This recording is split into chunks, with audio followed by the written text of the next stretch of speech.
The story of the Age of Discovery begins with silence, an ocean unbroken by sails, and a world divided by ignorance. In the mid 1400s, every continent lived largely unaware of the others. Europe, enclosed by medieval superstition, still pictured the Earth as a narrow stage surrounded by darkness. To the north lay icy seas and monsters. To the south, deserts said to melt men's bones. Beyond the western horizon, only eternity. Yet curiosity was stirring. After centuries of plague and war, Europeans once again looked outward. Gold, faith, and fame whispered through every harbor. The human heart, restless and unsatisfied, longed to know what waited beyond the edge of the map. Portugal, a small kingdom at the western tip of Europe, became the first to chase that longing. Under the quiet genius of Prince Henry the Navigator, sailors gathered in the port of Sagres to study the winds. They charted the African coast mile by mile, inventing new tools: the astrolabe, the caravel, the magnetic compass refined for long voyages. In taverns, they spoke of strange peoples and endless riches. In monasteries, priests blessed their ships with holy water before they vanished into the mist. Many never returned. Yet each disappearance drew the next generation closer to understanding the shape of the world. Across Europe, myths still ruled geography. Maps showed dragons where knowledge ended. Scholars debated whether the equator burned like fire, whether the southern hemisphere even existed. The Mediterranean had been the heart of trade since Rome, but the Ottoman Empire now controlled its crossroads, closing the overland routes to Asia. Spices from India, silk from China, gold from Africa, all had become precious and scarce. If the East could not be reached by land, perhaps it could be reached by sea. The Atlantic was terrifying. Sailors spoke of whirlpools that swallowed ships, of magnetic islands that pulled nails from hulls, of serpents large enough to crush a galley. Yet the winds themselves hinted at secret order. Off the African coast, captains noticed that steady currents curved west, then back east again, forming invisible roads of air and water. To master those winds was to open the planet. In the 1470s, Portuguese ships reached the equator. They returned with pepper, ivory, and tales of kingdoms along the Gold Coast. The profits stunned Europe. Within a decade, Portuguese sailors had built forts on foreign shores and established the first chain of overseas trade posts. A new pattern was forming, the beginning of global connection and colonial ambition. Meanwhile, in Italy, a stubborn Genoese sailor studied the same winds and believed the world was smaller than scholars claimed. If the Earth were round, he reasoned, a voyage west could reach Asia faster than any route east. His name was Cristobal Colon, in Latin Columbus, and he carried maps covered with sea monsters and hope. For years he begged for sponsorship. Venice and Genoa refused him. Portugal, cautious after its African success, declined. But in Spain, the newly united monarchs Ferdinand and Isabella were eager to rival their Portuguese neighbors. They gave Columbus 3 small ships and a promise of riches if he found the Indies. On the night of August 3rd, 1492, as the moon rose over Palos de la Frontera, the Niña, the Pinta, and the Santa Maria slipped into the Atlantic. The sailors crossed themselves, murmured prayers, and vanished into the unknown. For weeks they saw nothing but endless blue. The food spoiled, the water turned green, and fear crept through the decks. Some begged to turn back, others whispered mutiny. Then, at dawn on October 12, a cry shattered the horizon. Tierra! Tierra! The world had changed. Columbus believed he had reached islands near Asia. In truth, he had arrived in a hemisphere no European had imagined. Behind him, medieval Europe ended. Before him, modern history began.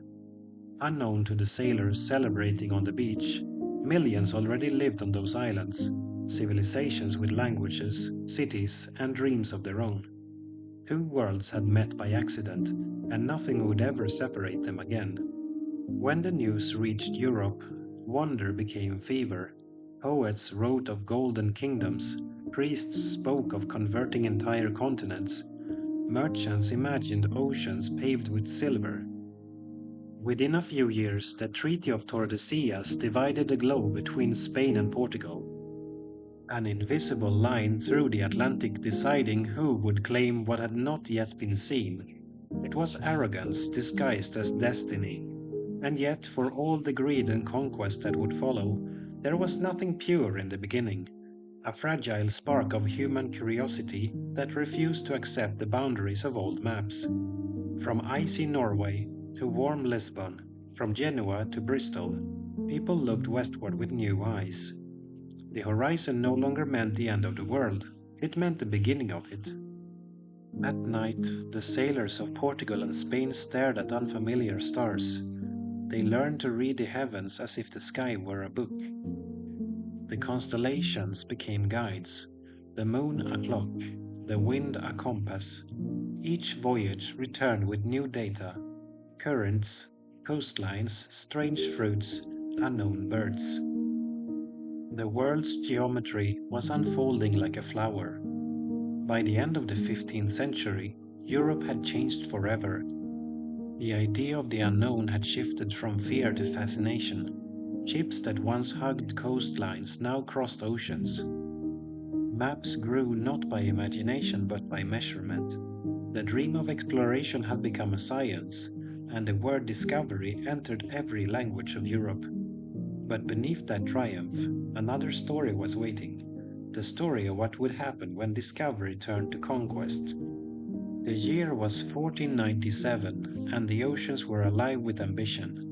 The winds carried ships and dreams alike, of gold, of glory, of salvation. The age of discovery had truly begun, and the sound of creaking masts and crashing waves became the heartbeat of a changing world. From Lisbon to Seville, from Bristol to Venice, harbors roared with activity. Sails flapped like wings of conquest, and the smell of tar and salt filled the morning air. The sea was no longer a wall, it was a road. The Portuguese, quiet and methodical, pressed farther down Africa's vast coastline. They learned the secrets of the trade winds, built stone forts at key harbors, and established a network of contacts among African kingdoms. Every voyage brought home more than goods, it brought knowledge. In 1488, Bartolomeo Diaz became the first to round the southern tip of Africa, a place he called the Cape of Storms. The winds were so fierce, the sea so violent, that his men begged to turn back. Diaz obeyed, but he had glimpsed what few ever had, the ocean that led to the east. When King John II heard of it, he renamed it the Cape of Good Hope, for it symbolized the gateway to the riches of Asia. A decade later, Vasco da Gama set out to finish what Diaz had begun. His fleet hugged the African coast, then struck east across the vast Indian Ocean. After months of hunger and scurvy, the sails of Portugal appeared on the shores of Calicut, India. It was a moment as world-changing as Columbus's voyage across the Atlantic. Spices, silk, and jewels filled the holds of da Gama's ships. He returned to Portugal as a hero, and soon Lisbon became the richest port in Europe. Across the Iberian Peninsula, Spain turned its eyes to the west. Christopher Columbus, still believing he had reached islands near Asia, returned from his first voyage with promises of gold and stories of paradise. Spain responded with fury and faith, sending fleet after fleet across the Atlantic. In 1493, Columbus sailed again, this time commanding 17 ships and over 1,000 men. What he found was not a road to Asia but a new world, an archipelago of endless green. where the air smelled of fruit and the people were both curious and cautious. Yet the meeting of civilizations was not peaceful for long. Misunderstanding turned to fear, and fear turned to violence. Spanish settlers built forts, claimed lands, and enslaved local populations. The dream of discovery was already becoming the machinery of empire. Still, the Spanish crown celebrated. Poets compared Columbus to Alexander the Great. Priests called him a divine messenger. The royal court in Castile displayed gold trinkets and parrots from the New World as symbols of heaven's blessing. In 1494, the Treaty of Tordesillas redrew the map of the earth. By papal decree, Spain would claim the lands west of an invisible meridian in the Atlantic. Portugal would take those to the east. Two small nations, guided by faith and audacity, had divided the entire planet. Within decades, fleets from both kingdoms spanned the seas. Portuguese ships reached Brazil, Mozambique, Goa, Ceylon, and even the islands of Japan. Their flag, a white field with a red cross, fluttered on every ocean. Spain, meanwhile, turned the Caribbean into its own launching ground for conquest. Each voyage was an experiment in survival. Ships carried not just sailors and priests, but carpenters, blacksmiths, and chroniclers. They braved storms, hunger, and disease. They navigated by stars and by instinct. Thousands perished, but those who returned carried tales that reshaped Europe's imagination. Rumors spread of a golden city called El Dorado, of rivers lined with silver, of kingdoms where the streets glittered. Some believed the Garden of Eden itself had been found beyond the Atlantic. It was a time of boundless wonder and reckless greed. The encounters between Europeans and the peoples of Africa, Asia, and the Americas were complex and often tragic. The arrival of foreign ships brought curiosity and trade, but also weapons and diseases. In the Caribbean, entire communities vanished within a generation, victims of slavery and smallpox.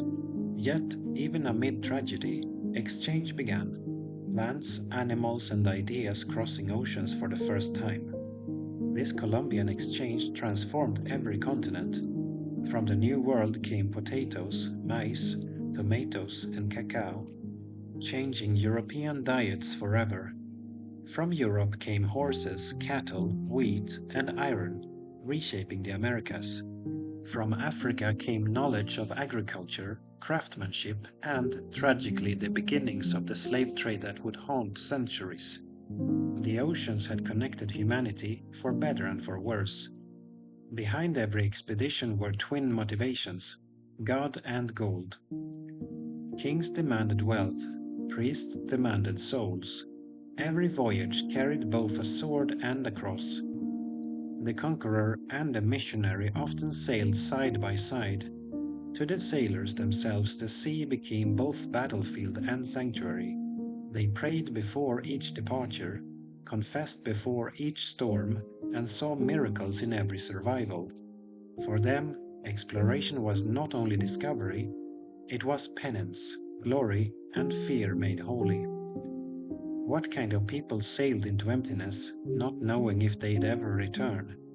They were not saints or villains alone, they were dreamers. Some sought riches, others redemption. Some obeyed kings, others followed visions. But all shared one belief: that the world was larger than their lives. And they were right. Each voyage added new lines to the map, new names to history. The Atlantic, once feared as endless, became a bridge between worlds. Europe was no longer a corner of the earth, it was the center of a growing global web. The horizon no longer whispered mystery, it demanded conquest, and soon explorers would give way to conquerors. Empires would rise, cities would fall, and the dream of discovery would be stained by the greed of men. The seas that once united dreamers would soon carry soldiers. By the early 1500s, the oceans were no longer unexplored. They were highways for empires. What began as voyages of discovery had transformed into campaigns of domination.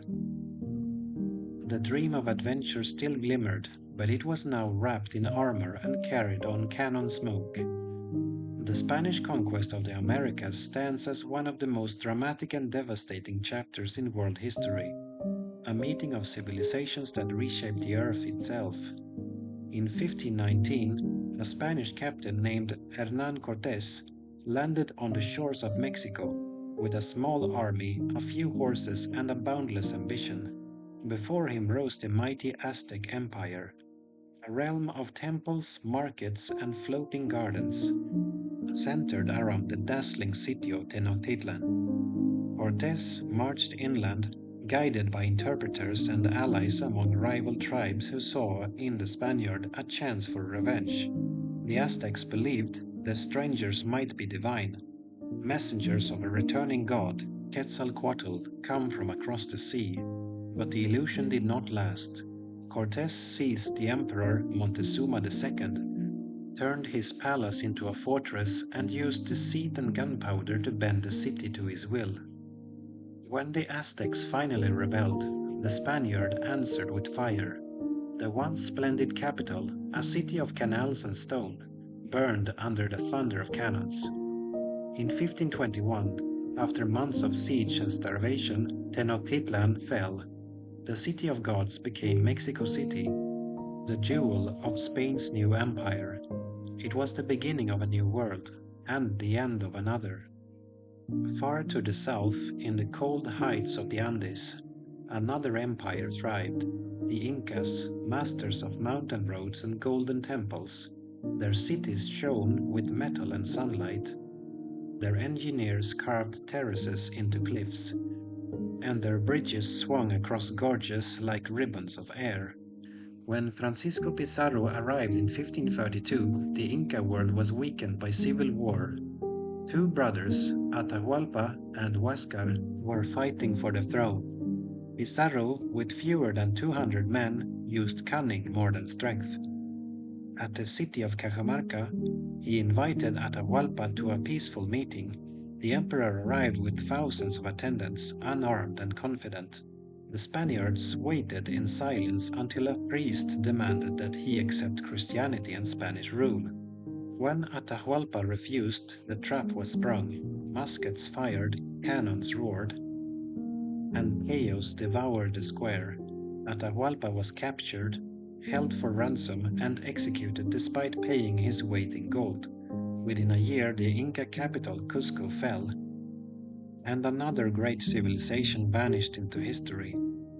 From the mines of Potosi and the fields of Mexico, a tide of silver and gold poured across the Atlantic.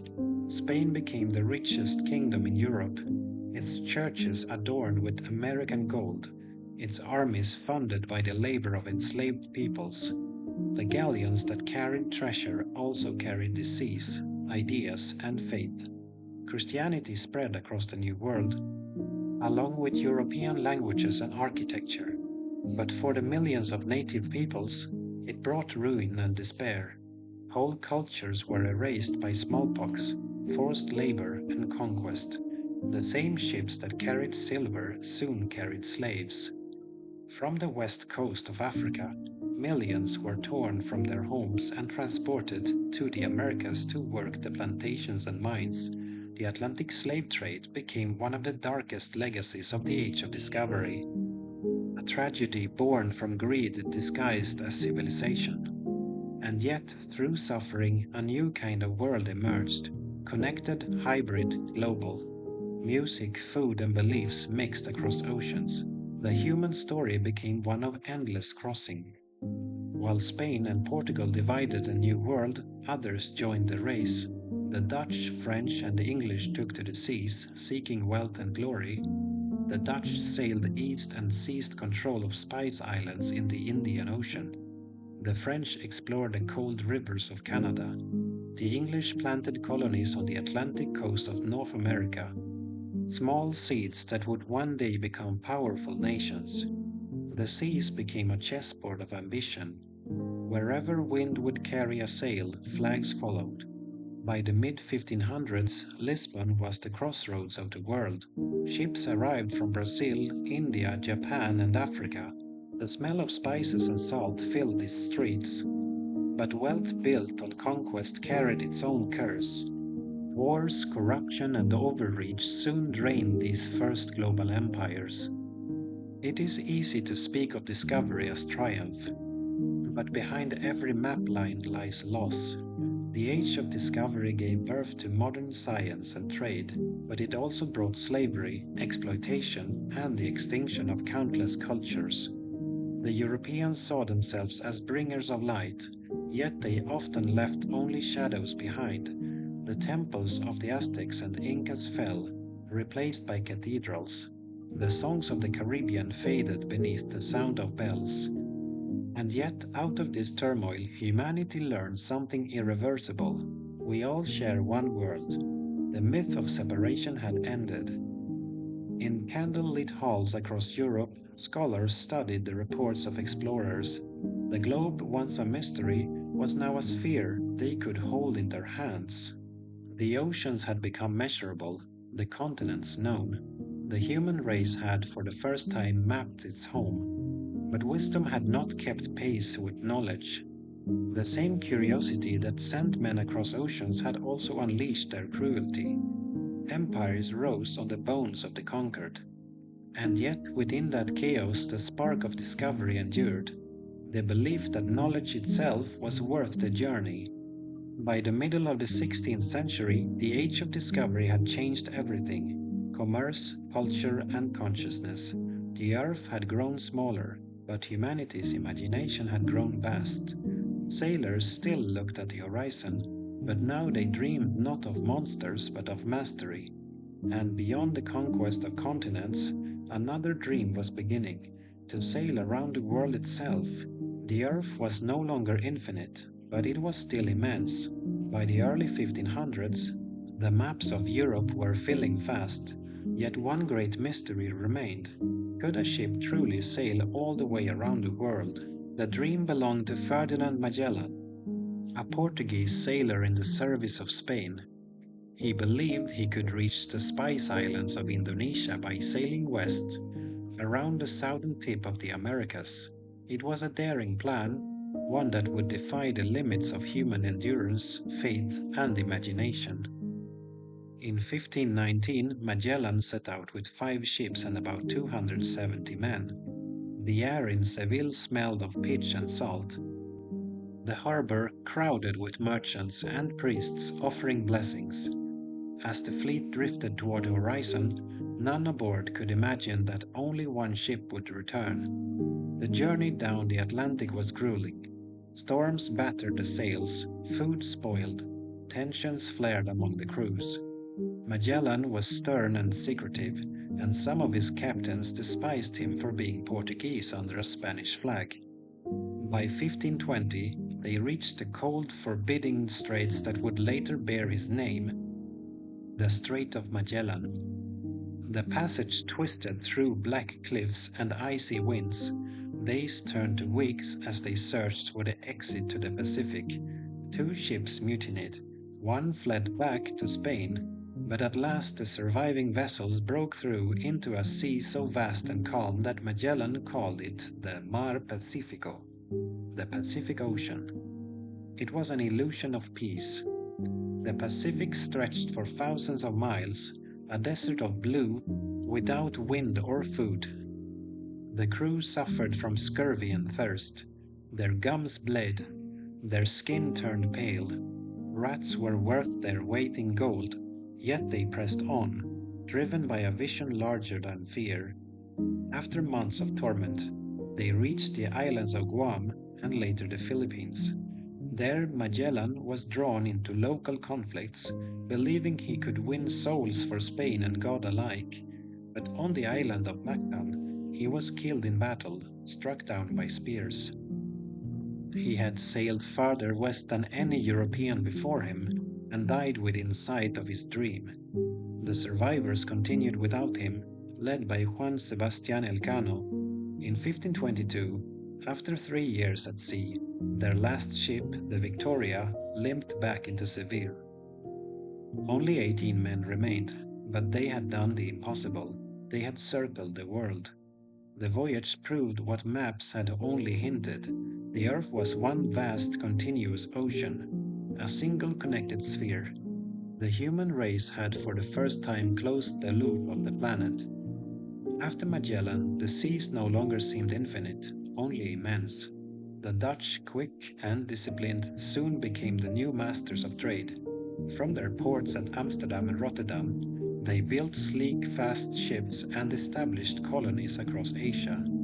The Dutch East India Company, founded in 1602, became the first true multinational corporation.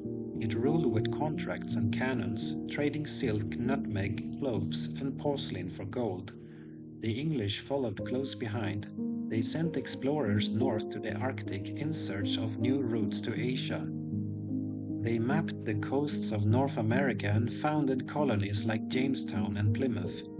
In time, the red and white flags would circle the globe, linking continents in an empire built on sea power. The French carved out their own presence in the New World, claiming lands along the St. Lawrence River and deep into Canada. From the cold forests of Quebec to the warm Gulf of Mexico, their explorers and missionaries carried both cross and commerce. Every ship now sailed not only for discovery, but for dominance. The oceans became crowded with ambition, and the world's first global economy was born. As the voyages multiplied, so did the maps. Cartographers in Venice, Antwerp, and London turned explorers' journals into charts of remarkable beauty. The great age of map-making had begun. Where once dragons had guarded the unknown, now longitude and latitude ruled. The Mercator projection, introduced in 1569, allowed sailors to navigate with unprecedented accuracy. The sea was no longer a mystery, it was a system. But even as maps became precise, the spirit of exploration remained romantic. Painters filled royal courts with visions of foreign lands. Philosophers debated the meaning of discovery. Poets described the earth as a divine machine finally revealed to humankind. In Asia, European presence was felt but not yet dominant. Powerful empires, the Ming dynasty in China, the Mughal Empire in India, and the Tokugawa shogunate in Japan, met the newcomers with caution. Trade was allowed but strictly controlled. The Portuguese established settlements in Goa, Macau, and Malacca. The Spanish built Manila in the Philippines, creating the first direct link between Asia and the Americas through the Manila galleons. For the first time in history, goods could circle the globe. Silver from the Americas bought silk in China, spices from Indonesia paid for armor in Spain, porcelain from Asia adorned tables in Europe. The world's civilizations, once isolated, were now bound together by the same currents of ocean and trade. Magellan's circumnavigation was more than a voyage, it was a revelation. It changed how humanity understood itself. The earth was no longer vast and unknowable, it was finite, fragile, and connected. Every sunrise now rose on one shared world, but connection came at a price. Empires expanded their reach, bringing not just commerce but conquest. Indigenous nations fell under foreign flags, cultures blended and vanished. Yet amid all the ambition and suffering, the spirit of exploration endured. The quiet human need to see what lies beyond the horizon. By the 1600s, the known world had doubled, and the old medieval vision of Earth as a flat, mysterious plane was gone forever. Humanity had found its shape, and in doing so had found itself. But the thirst for exploration could not end there. The same curiosity that conquered oceans would soon look inward, to science, to invention, to the exploration of the human mind. The waves that once carried explorers have long since calmed, yet their ripples still shape the world we live in. The age of discovery ended centuries ago, but its legacy endures. In every ship that crosses an ocean, in every border drawn on a map, and in every language spoken across continents. What began as curiosity became empire. What began as courage became control. Yet between those two extremes lies the truth of humanity's greatest adventure. We are a species forever drawn to the horizon. By the 1600s and 1700s, the network of trade routes born from those early voyages had become the arteries of a new global age. Goods, ideas, and people flowed between continents at a pace never seen before. The Atlantic Ocean became the center of a world system connecting Europe, Africa, and the Americas. From Asia came silk, tea, and porcelain. From the Americas came sugar, coffee, tobacco, gold, and silver. From Africa, tragically, came millions of enslaved men and women whose forced labor built the wealth of empires. Cities like Lisbon, Seville, Amsterdam, and London turned into global capitals, cosmopolitan and crowded, rich and restless. Ships left their harbors daily, carrying goods, explorers, and missionaries, but also carrying disease, greed, and ambition. The map of the world was almost complete, and yet the more humanity discovered, the more it wanted to know. The same spirit that drove sailors to brave the Atlantic soon drove scientists to question the stars, the body, and the mind. The scientific revolution was born from the same curiosity that had once launched caravels from Portugal's shores. The study of navigation evolved into astronomy. The measurement of wind and current led to meteorology. The need for accurate maps gave birth to geometry and cartography. Discovery had shifted from the oceans to the intellect. Meanwhile, the nations of Europe turned exploration into empire. Britain, by the 18th century, commanded colonies across North America, Africa, and Asia. France built its influence in Canada, India, and the Caribbean. Spain and Portugal, though declining, still held vast territories in Latin America. The world had become a chessboard of imperial power, yet behind it all lay the echo of those first explorers, whose sails had opened the door. Every discovery has a cost, and this age was no exception. For millions of indigenous people, discovery meant invasion. Their lands were renamed, their gods replaced, their cultures dismantled. The diseases that followed European contact, smallpox, measles, influenza, killed more than swords ever could. Entire civilizations vanished within a lifetime. The wealth of Europe was built upon the suffering of others. The gold of the Inca, the silver of Potosi, the sugar of the Caribbean. All were extracted by enslaved hands. The human toll of empire is written not in maps but in memory.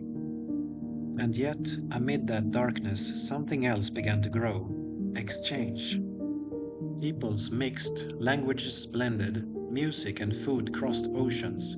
The rhythm of Africa met the guitar of Spain. Potatoes from the Andes fed Europe.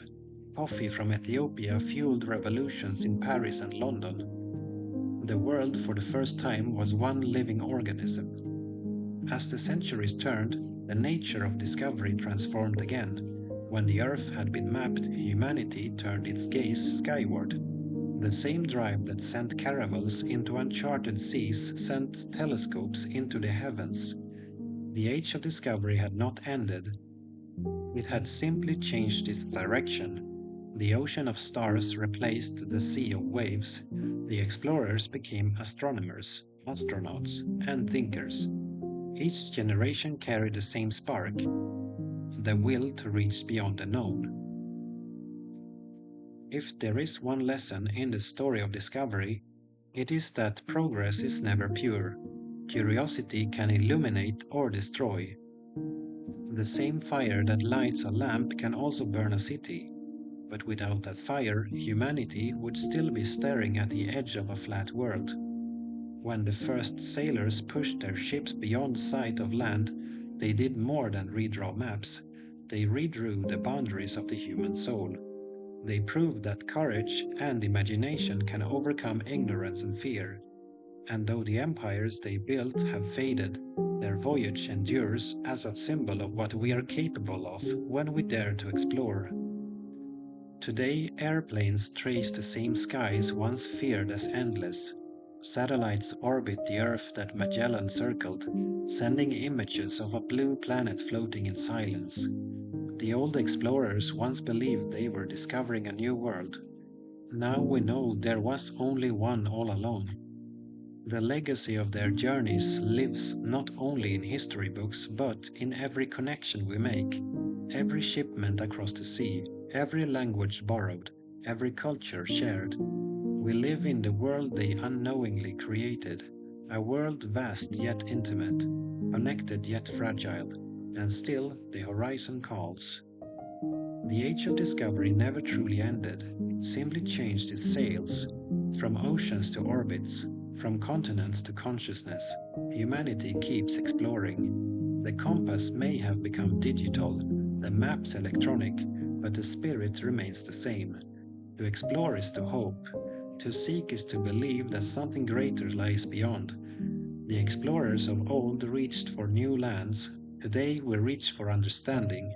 Tomorrow we will reach the stars, and perhaps when future travelers look back on us, they will see that the greatest discovery of all, it was not a continent or a sea, but ourselves.